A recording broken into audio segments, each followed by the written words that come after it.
Dear student, स्वागत आहे तुमचं आपल्या NHM प्रोग्राम सिरीज 13 डेज मध्ये।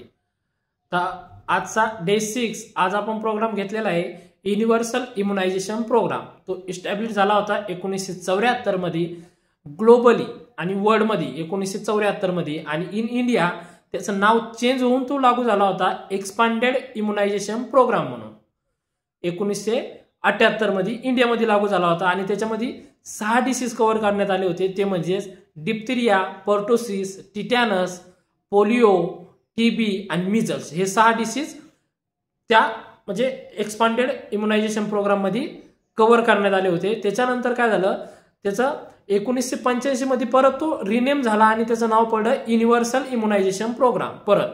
तर तो अंडर आला होता 1992 मध्ये चाइल्ड सर्वाइव्ह अँड सेफ मदरहुडच्या।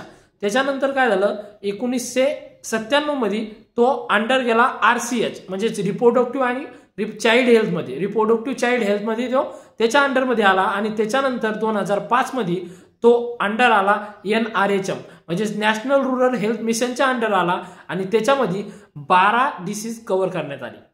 त्याच्यानंतर आता जो प्रोग्राम चालू आहे तो 2014 मध्ये आलेला आहे मिशन इंद्रधनुष्य म्हणून। त्याच्यामध्ये पण 12च डिसीज कव्हर करण्यात येतात, पण तो आतापर्यंत चालू आहे मिशन इंद्रधनुष्य म्हणून। थँक्यू।